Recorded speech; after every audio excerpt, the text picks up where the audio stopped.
Hello, Scott. Welcome to Russia. Welcome to Yaroslav. It's a great honor having you here. If you didn't know, Scott has just finished Ryan workshops in Moscow and Ryan workshops in Yaroslav, and today he kindly agreed to talk to English teachers from Russia about continuing professional development. So, Scott, my first question, a lot of people can't really afford expensive courses in England or in America, and they want to benefit from free continuing professional development. Can you share some CPD activities which you can do on low or no budget?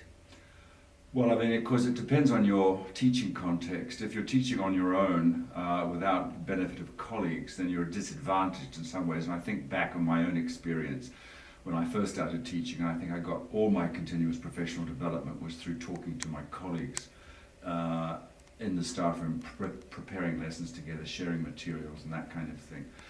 And also we had a kind of a system of observation. It wasn't peer observation, that was too difficult to arrange because it would mean taking people out of classes, but we were being observed, and so we were getting feedback on our teaching from our kind of educational superiors. If it's possible to observe other teachers, when I started observing other teachers myself, it taught me so much about teaching because it really kind of opened up my mind to realizing that there are as many different ways of teaching as there are teachers, that people adjust methods to their own, to suit their own personalities, etc. So, I mean, that's if that's possible, that's free. The other thing is, of course, reading about teaching. There's a lot of if you have access to a library or just going online. I mean, there's so much material now online, practical ideas for teaching any number of different kinds of contexts, children, adults, beginners, advanced students, and people's blogs, of course, now, which is a wonderful trove of free information.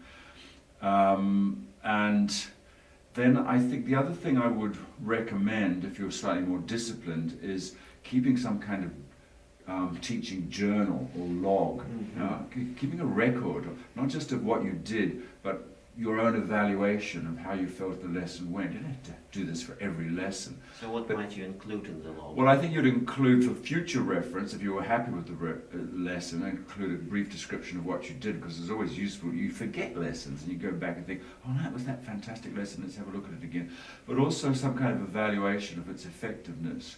Don't be too hard on yourself. And also some possible pointers, some action points for future lessons, which and so what you're doing effectively is creating a kind of a cycle of doing, that is action, reflection, drawing some conclusions and planning for the next round of activity, and that is the classic reflective cycle, and that's completely free.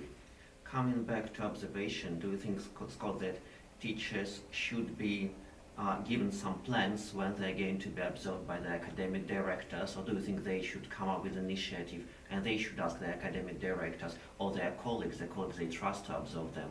I think ideally in the kind of institution, if there's that dynamic of trust between colleagues and between academic directors and teachers, then these observations should be a negotiated thing and a voluntary thing, and not just simply an inspection to see if people are kind of like, doing the right thing.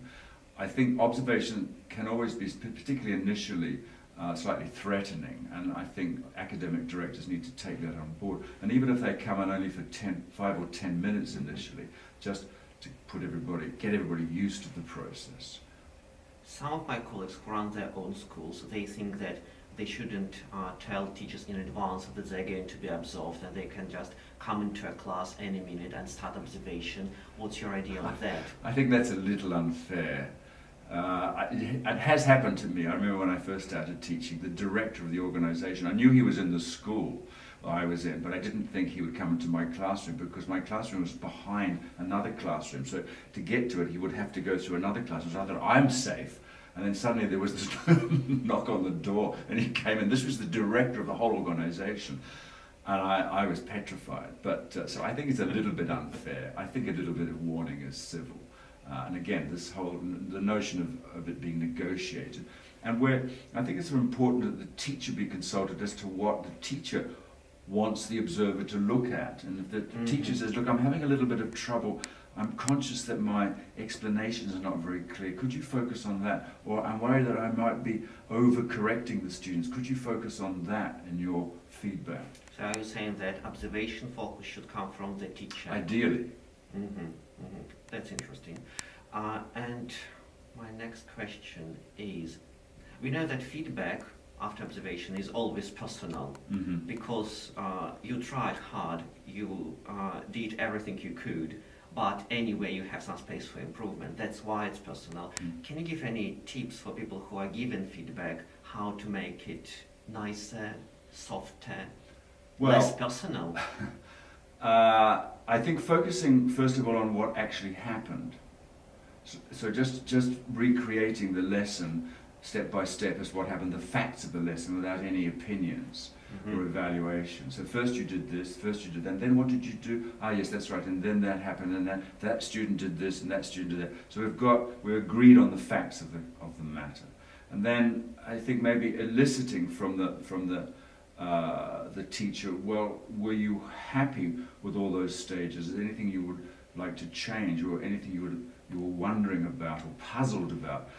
And see what the teacher has to say, rather than going in and saying, well, I didn't think that was very good when you did this X, Y, Z kind of thing. I think, again, if we can get the teacher to say, well, and if there are teachers who say, no, I thought it was marvellous, I thought it was fantastic, I was very happy with it. You say, yeah, okay, fine.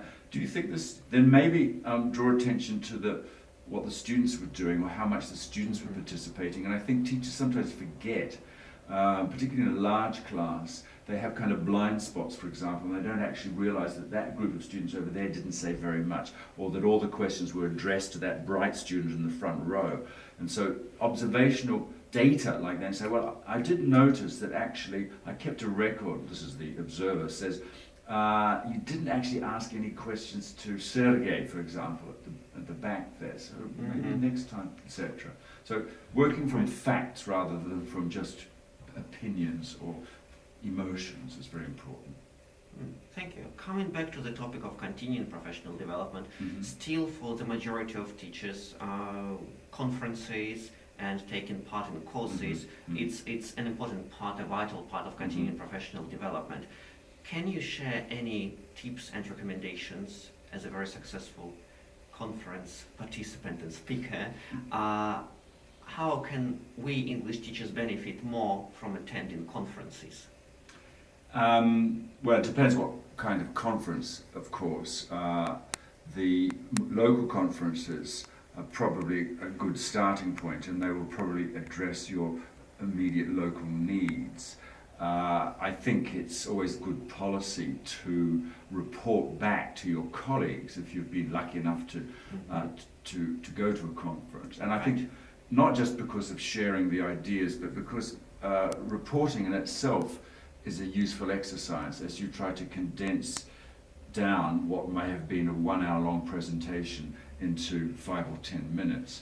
And it keeps it fresh in your own mind. I think one of the problems of conferences, I find still, as I see so many things, so many different presentations, that I come away from it kind of like, I don't even remember what that person was talking about.